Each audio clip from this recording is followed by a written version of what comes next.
Dr. Lisa Martinez stood at the front of the large meeting room on Aurora's Edge station. Her hands shook a little as she held her research notes.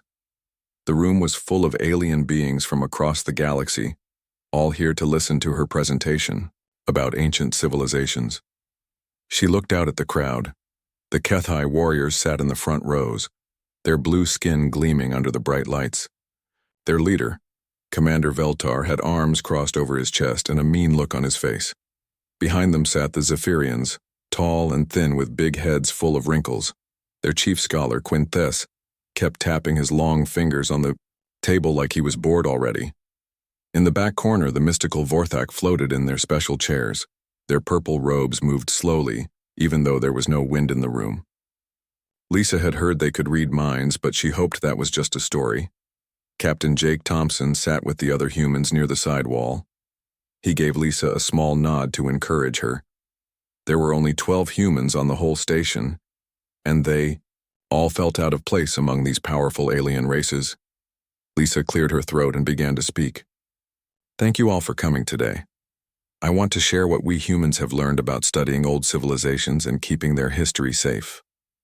Right away, someone in the HFY section started to chuckle, then another joined in. Soon, half the room was laughing. Commander Veltar stood up, his massive frame casting a shadow over Lisa. You want to teach us about ancient history? He said in his deep voice. Humans have only been in space for 50 years? We HFY have been warriors for over 10,000 years. The laughter got louder. Lisa felt her face turn red, but she tried to keep going.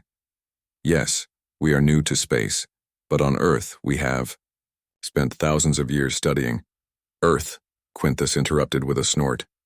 One tiny planet with one young species. We Zephyrians have studied the ruins of 100 dead worlds. What could you possibly know that we do not? Lisa looked at her notes again. She had worked so hard on this presentation. Well, we have developed special ways to preserve old writings and artifacts. We use careful methods to primitive scavengers, Commander Veltar boomed. You humans dig in the dirt like children looking for shiny rocks. You barely understand your own short history, let alone the deep past of truly great civilizations. The room erupted in more laughter. Some of the aliens were pointing at Lisa now. One of the Vorthak made a sound like a bell ringing, which Lisa knew was how they laughed. Captain Thompson started to stand up, his face angry, but Lisa caught his eye and shook her head. She did not want to make things worse. Quintus leaned forward in his chair. I have personally studied artifacts that are older than your entire species. The mathematical concepts we discovered before your ancestors learned to make fire. The idea that humans could teach us about ancient cultures is laughable. More than laughable, added a female HFY warrior. It is insulting. We are talking about civilizations that built starships when your people lived in caves. Lisa tried one more time. But our methods of preservation are very good. We have saved writings and art from civilizations that lived thousands of years ago on Earth. We understand how important it is to keep the past alive. This made the aliens laugh even harder. Commander Veltar shook his head. Thousands of years. Child. The youngest ruins in HFY space are 50,000 years old.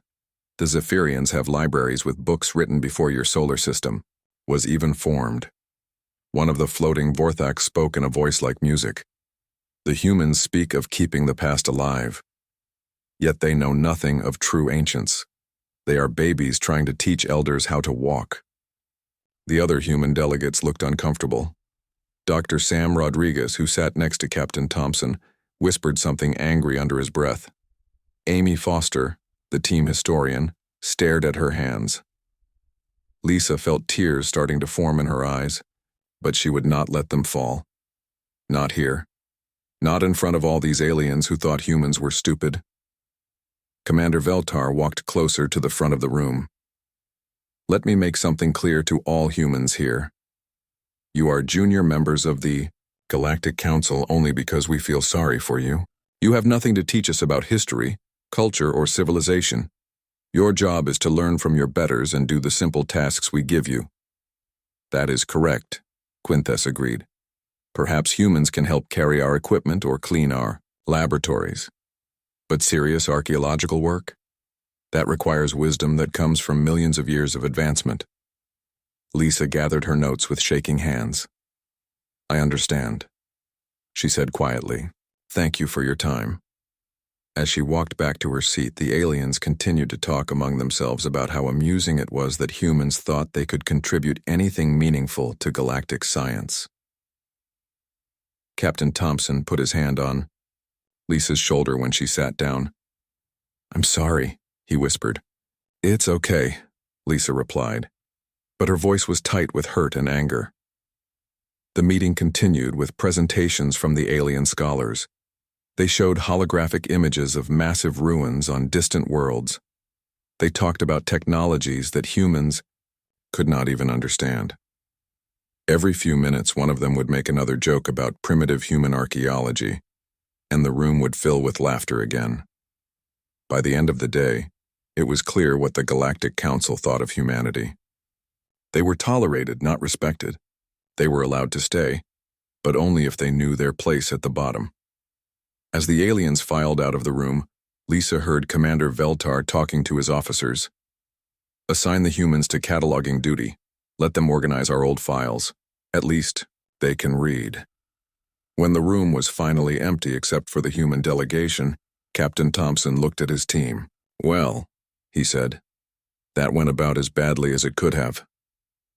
Lisa stared at the presentation screen, still showing images of alien ruins. They think we're nothing, she said. They think we're too young and stupid to understand real history. Maybe they're right, Amy said sadly. But Lisa shook her head. No, they're wrong about us. I don't know how yet, but I'm going to prove it. 3 months had passed since the terrible meeting where the aliens laughed at Lisa and her team. The humans had been given the worst jobs on Aurora's Edge station. They cleaned laboratories, organized old files, and carried equipment for the alien scientists. Lisa spent her days in the basement storage rooms, sorting through boxes of artifacts that the aliens considered unimportant. Dr. Sam Rodriguez worked beside her, cataloging strange objects that had been forgotten for years. Amy Foster was stuck in the archives, reading through reports that nobody else wanted to look at. But Lisa had not given up. Every chance she got, she studied the artifacts more carefully than she was supposed to. She took pictures with her small camera when nobody was watching. She made notes in a secret journal that she hid in her room. On a cold Tuesday morning, everything changed. Lisa was working alone in storage room 7 when she found a metal box covered in dust. The label on it was written in 5 different alien languages, but it was so faded she could barely read it. It said something about a derelict ship found at the edge of known space. Inside the box were dozens of strange objects. There were metal plates covered in symbols, crystal cubes that glowed softly, and pieces of what looked like jewelry made from materials she had never seen before. Lisa picked up one of the metal plates and held it under the light. The symbols were carved deep into the metal, and they looked very old, but something about them seemed familiar. She had seen similar marks somewhere before. She called Sam on her communicator. Can you come to storage room 7? I need you to look at something. Sam arrived 10 minutes later, carrying his translation equipment. What did you find? He asked. Lisa showed him the metal plate. Look at these symbols. Do they remind you of anything? Sam studied the marks carefully. He had always been good, with languages both human and alien. After a few minutes, his eyes went wide. Lisa, these look like ancient Earth symbols. Not exactly the same, but very similar. That's what I thought too, Lisa said. She pulled out more plates from the box. Look at all of these. There are hundreds of symbols here. Sam set up his portable scanner and began taking detailed pictures of each plate. This is incredible. Some of these symbols look like ancient Egyptian hieroglyphs. Others remind me of Sumerian cuneiform, but they're different somehow, like they're even older. Amy arrived an hour later when Lisa called her. She was excited to get away from the boring archive work. What's all this about? She asked. Lisa and Sam showed her what they had found. Amy was a historian who specialized in ancient human civilizations. When she saw the symbols, she sat down hard in a chair. "These aren't just similar to ancient Earth writing," she whispered. "They're like the original versions, as if our ancient writings came from these symbols." The three humans worked together for the rest of the day. They photographed every artifact in the box and began trying to translate the symbols. It was slow work, but they were making progress. By evening, they had figured out that the artifacts came from a ship belonging to something called the Ethmore civilization. According to the faded records, the ship had been found drifting in space with no crew aboard. It was so old that even the aliens considered it ancient history. "The Ethmore," Sam said, reading from his notes. "I've never heard of them before. Have you?" Lisa and Amy shook their heads. "The aliens never mentioned them in any of the meetings," Lisa said. Over the next few weeks, the three humans worked in secret every day. They met in storage room 7 during their breaks and after their shifts ended. Slowly, they began to understand what they had found. The Ethmore had been an advanced civilization that existed millions of years ago. They had traveled across the galaxy and built colonies on hundreds of worlds. The artifacts contained maps, historical records, and what looked like family trees showing how different groups of Ethmore had settled in different parts of space. But the most shocking discovery came when Amy was studying the genealogical records. She was working late one night when she made a connection that made her hand shake. "Lisa, Sam, you need to see this right now," she called them on her communicator, even though it was past midnight. They met in the storage room. Amy had spread out dozens of translated documents on the table. "Look at these family trees and colony records," she said, pointing to different papers. The Ethmore didn't just settle random planets. They created specific groups that went to specific places. Lisa looked at the documents but didn't understand what Amy was so excited about. "What does that mean?" "It means the Ethmore were the ancestors of every alien species we know," Amy said. "Look here. This group of Ethmore went to the HFY, home system. This other group went to what is now Zephyrian space, and this group went to the Vorthak worlds." Sam stared at the papers. "Are you saying that the HFY, the Zephyrians, and the Vorthak are all descended from the Ethmore?" "Not just them," Amy said. "Every major species in the galaxy. The Ethmore were the original civilization that seeded the entire galaxy with life." Lisa felt dizzy. "But that means—" "It means we've found the genealogical records of every alien species that laughed at us," Amy finished. "We know who their ancestors were. We know where they came from. We know their original history better than they do." The three humans looked at each other in the dim light of the storage room. They had stumbled onto the greatest archaeological discovery in galactic history. They had found the origin records of every civilization that had called them primitive and stupid. Sam picked up one of the crystal cubes and watched it glow. "What do we do with this information?" Lisa thought about Commander Veltar's cruel laughter. She remembered Quintess calling humans primitive scavengers. She thought about all the alien scientists who had treated them like servants for the past 3 months. "We learn everything we can," she said quietly. "We translate every symbol and read every record, and then we show them exactly what primitive human archaeology can discover." Amy smiled for the first time in months. "They're going to be very surprised." "Yes," Lisa agreed, "they are." For the next 2 months, Lisa, Sam, and Amy worked harder than they had ever worked in their lives. Every day after their regular duties, they met in storage room 7 to study the Ethmore artifacts. They brought their meals down there and ate while they translated ancient symbols. Lisa had become an expert at reading the Ethmore star charts. She could trace the paths that the ancient colonists had taken across the galaxy millions of years ago. Each group of Ethmore had gone to different star systems and started new civilizations there. Sam was working on the most difficult part of their research. He was learning how to pronounce the ancient Ethmore language. The sounds were strange and hard to make. Some of the words needed to be sung instead of spoken. Others had to be whispered in a special way. "Listen to this," Sam said one evening, reading from a crystal tablet. He made a series of low musical sounds that seemed to echo in the small room even after he stopped. "What was that?" Amy asked. "It's a greeting song that the HFY ancestors used when they met other clans," Sam explained. "But the modern HFY don't know this language anymore. They forgot it thousands of years ago." Amy was studying the cultural records. She had found detailed descriptions of ceremonies, festivals, and traditions that each Ethmore clan had practiced.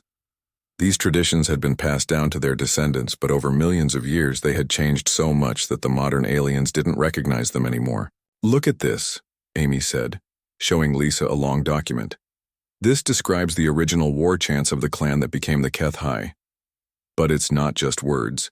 It tells you exactly how to stand, how to move your hands, and what the chant means." "Lisa, read over Amy's shoulder. It says the chant is supposed to honor the warriors who died in battle and ask their spirits for strength. The amazing thing is that modern HFY still do something like this," Amy continued. "But they don't understand what the original words meant. They've forgotten the real meaning of their own ceremonies."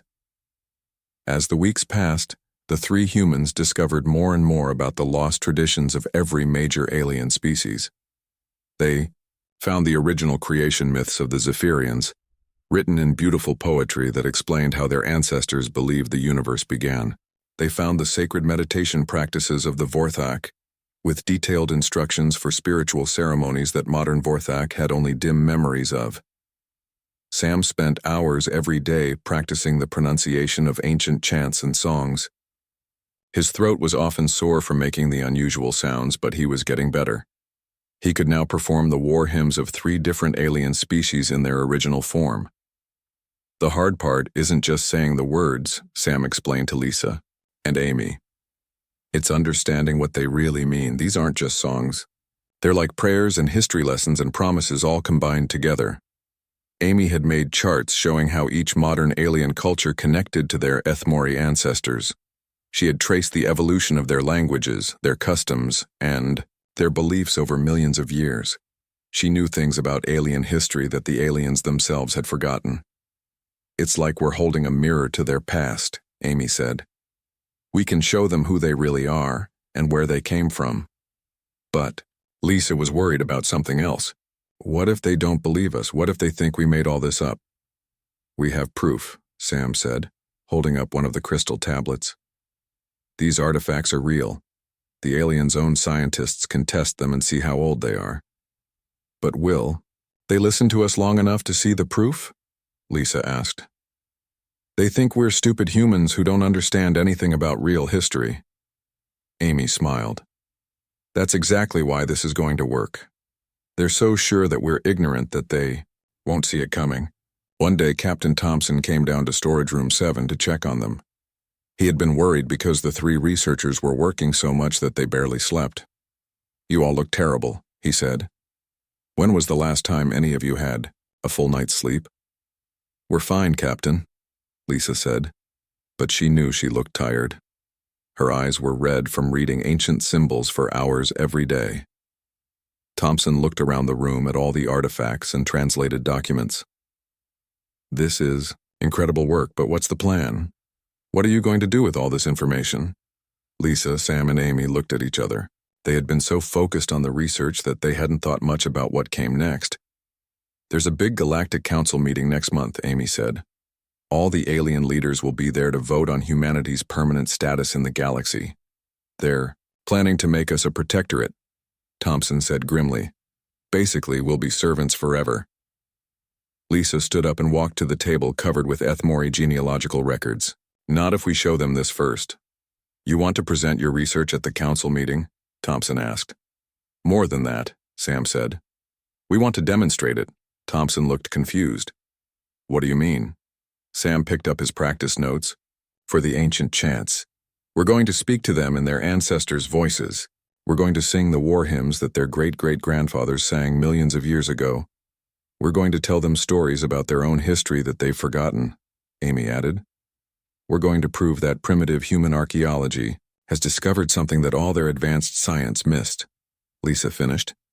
Captain Thompson was quiet for a long moment. Then he smiled. You realize this is either going to make us the most respected species in the galaxy or get us thrown out completely. We know, Lisa said. But we're tired of being laughed at. We're tired of being treated like children who don't understand anything important. Besides, Sam said, we've learned something amazing here. The aliens keep talking about how advanced and ancient their civilizations are. But they've forgotten their own roots. They don't know their real history anymore. Amy nodded. We do. We remember what they've forgotten. Thompson looked at the three determined researchers. All right then. Let's contact Admiral Blake and tell her we have a plan. It's time to show the galaxy what humans can really do. Lisa felt a mixture of excitement and fear. In 1 month, they would either prove that humanity deserved respect, or they would confirm what the aliens already believed about human ignorance. But as she looked at all the ancient knowledge they had uncovered, she felt confident. They had found the voices of the past, and they were ready to let those voices speak. The Great Assembly Hall of Aurora's Edge Station had never been so crowded. Representatives from every major alien species in the galaxy had come for this special meeting of the Galactic Council. Today they would vote on humanity's final status in galactic civilization. Lisa sat with the human delegation in the back corner of the hall. Her heart was beating so fast, she thought everyone could hear it. Sam sat beside her, quietly practicing the ancient pronunciations under his breath. Amy held a data pad with all their research notes, her hands shaking slightly. Captain Thompson and Admiral Blake sat in the front row of the human section. They had flown in from Earth just for this meeting. The Admiral had been shocked when she learned about the Ethmore discovery, but she supported the team's plan completely. Commander Veltar stood at the center of the hall, his blue skin gleaming under the bright lights. He looked even more arrogant than usual.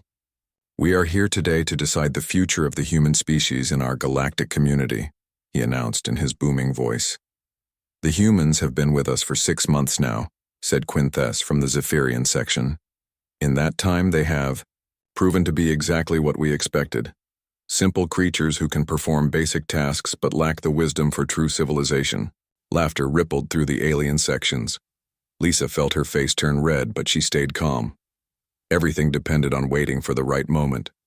A Vorthok representative floated forward, her purple robes moving like water. The humans have worked hard in their assigned duties. They have organized our files and cleaned our laboratories well. Perhaps they can continue in these roles as a protected species. Protected species, Commander Veltar repeated with a nasty smile. Yes, that is exactly what they are, like pets that need care from their betters. More laughter filled the hall. Some of the aliens were pointing at the human section and making jokes in their own languages. Admiral Blake started to stand up, her face angry, but Lisa caught her eye and shook her head.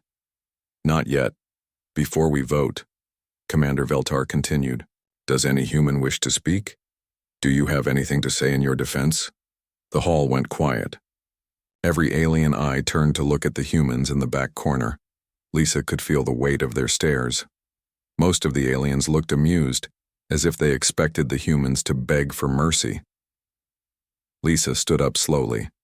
Her legs felt weak, but she walked steadily to the center of the hall. Sam and Amy followed her, carrying their research materials. Thank you, Commander Veltar, Lisa said in a clear voice. We do have something to say. This should be amusing, Quintess whispered loudly, making his section laugh again. Lisa took a deep breath and looked around the hall at all the alien faces. Then she began to speak, but not in standard galactic language. She spoke in ancient Ethmore, her pronunciation perfect after months of practice.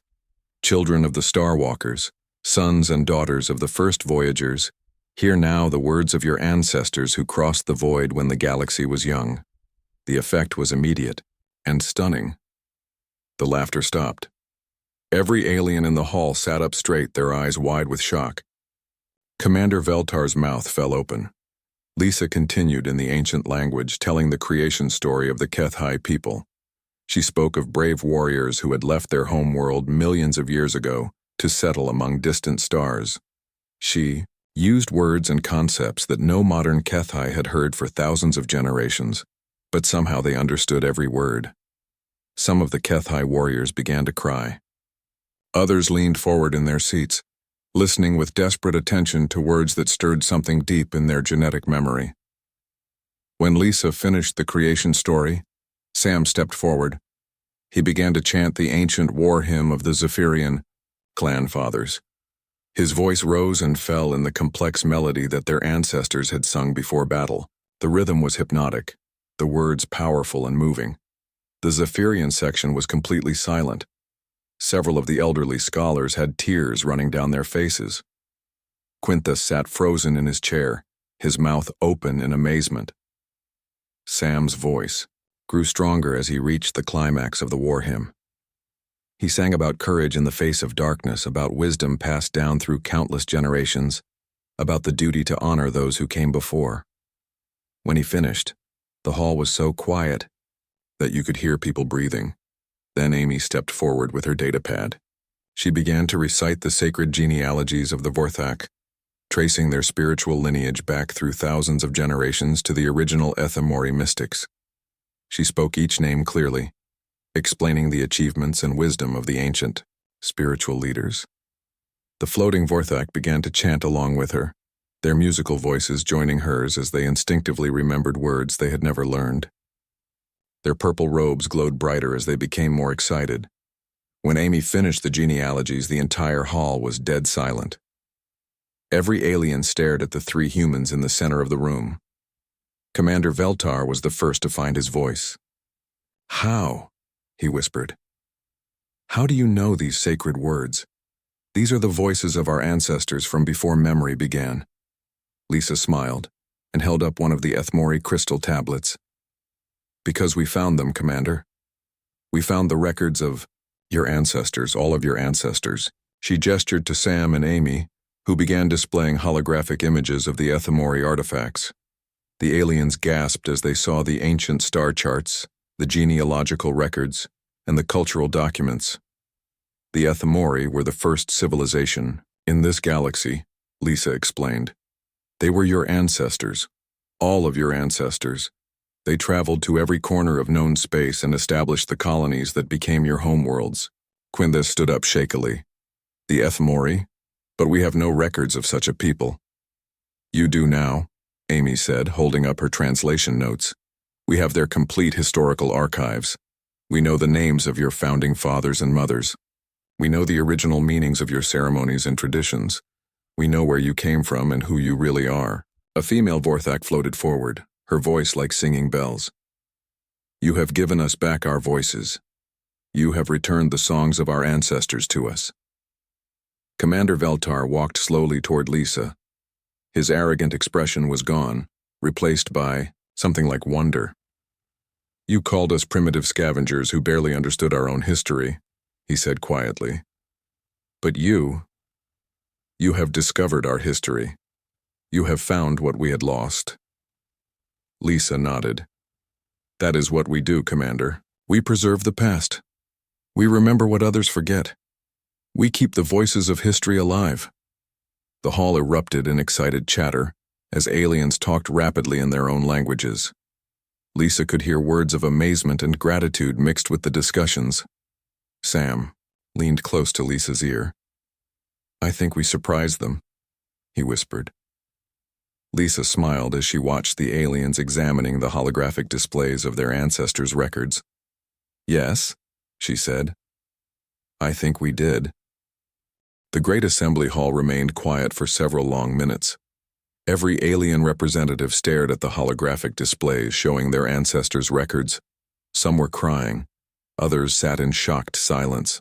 Many were whispering prayers in languages they had thought were lost forever. Commander Veltar stood in front of Lisa, his huge frame trembling slightly. The proud warrior who had laughed at humans just months ago now looked like a child who had found something precious he thought was gone forever. "Dr. Martinez," he said, his voice barely above a whisper, "you have given my people back our souls. We have searched for our origins for thousands of years. Our historians always believed our true history was lost when our homeworld was destroyed. in an ancient war. Lisa felt tears in her own eyes as she watched the powerful HFY commander struggle with his emotions. Your history was never lost, Commander.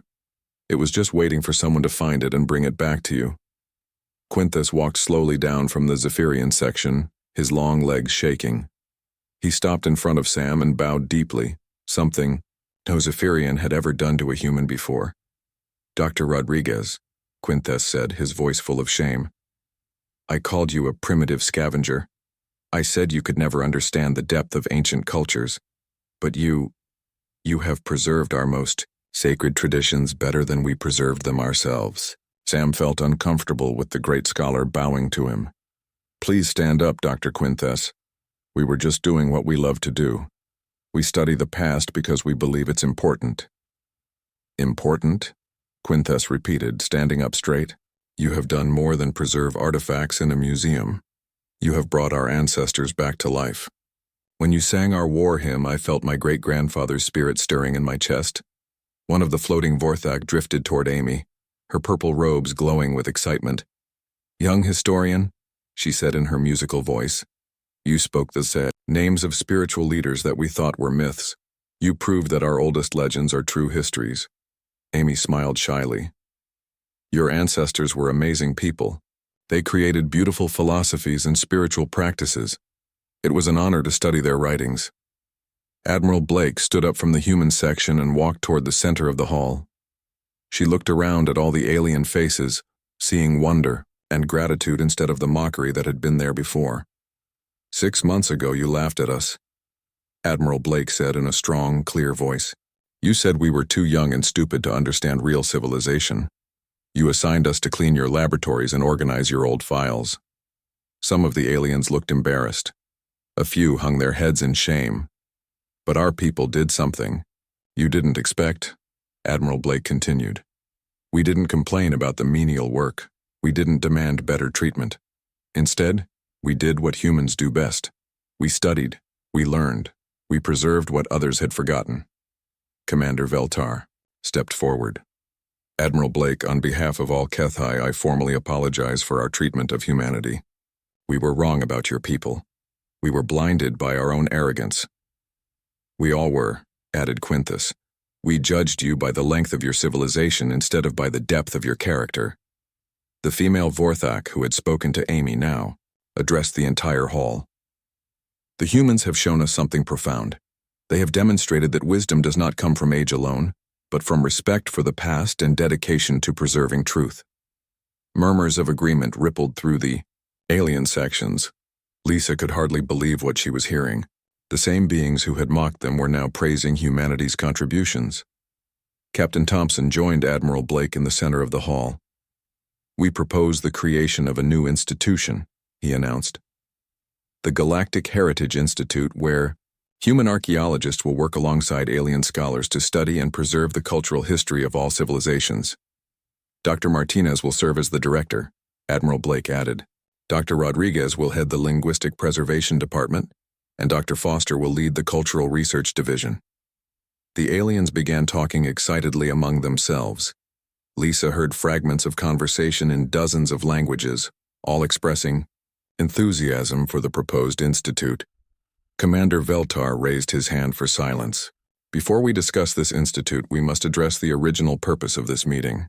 We came here to vote on humanity's status in the Galactic Council. He looked around the hall at his fellow representatives. I move that humanity be elevated immediately to senior member status with full voting rights and representation on all council committees. Seconded, called out Quintus. Agreed, sang the Vorthak in unison. Similar voices of agreement came from every section of the hall. When Commander Veltar called for the official vote, it was unanimous. Not a single alien voted against elevating humanity's status. Lisa felt dizzy with happiness and relief. In one day, humans had gone from being potential servants to being senior partners in galactic civilization, but the ceremony wasn't over. The female Vorthak floated to the center of the hall and began to sing. Her voice was joined by other Vorthak, then by Zephyrians humming harmony, and finally by HFY adding their deep bass voices. They were singing one of the ancient Ethmore songs that Sam had taught them.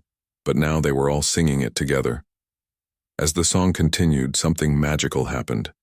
Aliens who had been enemies for centuries were singing the same words, remembering that they all came from the same ancient family. The music filled the hall with a sense of unity that hadn't existed for millions of years. When the song ended, Lisa found herself surrounded by alien representatives who wanted to thank her personally. Young alien students asked if they could study with her at the new institute. Elder scholars offered to share their own research and artifacts. Hours later, when the formal ceremonies were finally over, Lisa sat with Sam and Amy in a quiet corner of the hall.